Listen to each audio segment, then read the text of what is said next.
The Slants is an Asian American dance rock band that has a lot of fans, but they've also made a lot of people nervous, mostly because of their name. When the Slants tried to trademark their band name, they were blocked by the Patent and Trademark Office on the grounds that the word slant is offensive to Asian Americans, even though, again, the band is all Asian Americans. So they took that battle all the way to the Supreme Court, and they ended up winning. But there were people who had mixed feelings about the whole thing, including people who were worried about what that court case could mean for the NFL. The Slants just played what they say is their final show ever this week, which makes this a good opportunity to look back at a bizarre chapter in the history of American free speech. So here's an interview I did with them back in 2017, when they were still fighting for the rights over their own name.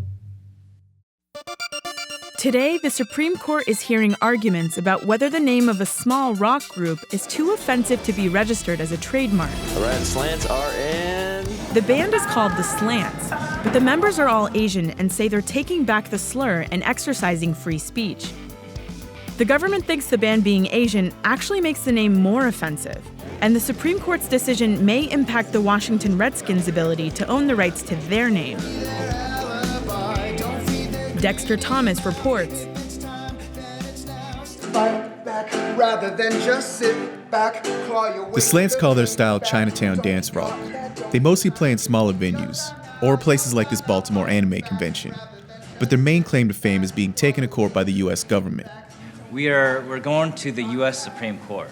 Their bassist, Simon Tam, can tell this story better than anyone else can. A lot of people call us the world's first and only all Asian American dance rock band. We've been around for about 10 years now, but for 8 of those years, we've been fighting the government over the right to use our band name. Nobody's telling the Slants they can't call themselves the Slants. But there is a law that prevents people from trademarking a name the government considers scandalous, immoral, or disparaging. The government has denied trademark registrations in the past to names like Urban Engine, Two Dyke Minimum, and Pussy Power. I'm the only person in all of U.S. history to be denied a trademark registration for Slant on the premise of it being racist towards Asians.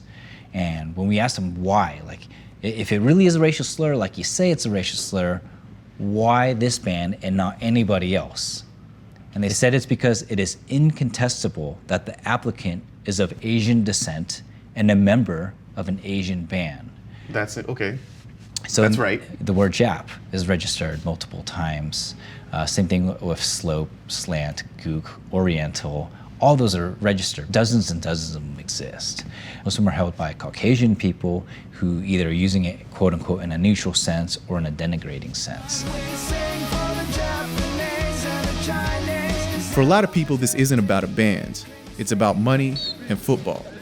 Last year, the Washington Redskins had their trademark revoked on the grounds that their name is offensive to Native Americans. But if the Slants are allowed to trademark their name, it might legitimize an actual racial slur. And let's say worst case scenario. Your name, you're allowed to keep it as a trademark, and then the Redskins jump on it and you kind of open this Pandora's box. Would you feel responsible for that? Well, I mean, I don't believe I'm like the floodgate for hate speech. There's no Pandora's box. I knew the moment that I filed this brief that there was the potential for being forever associated with Dan Snyder and the Washington Redskins was a very real possibility. But I also knew that I had to do the right thing. And part of the price of doing the right thing is being accused of racism. While they wait for a decision on their name, they're getting back on the road to promote their new album, The Band Who Must Not Be Named. At the end of the day, it's worth it because we can get to open up that door for marginalized groups to have a legitimate voice in this country and to be treated like any other American without their own identities used against them like the government did in our case. There was a label interested in you adding a different member to the band. Is this a rumor? Is this true? Not adding, replacing. Replacing. Yeah, we Tell had me about that. a major record label offer. They contacted me. Yeah. And they said, we love everything you do. We want to sign you, but one small condition. They said, we want to replace your lead singer with someone who's white because Asian doesn't sell.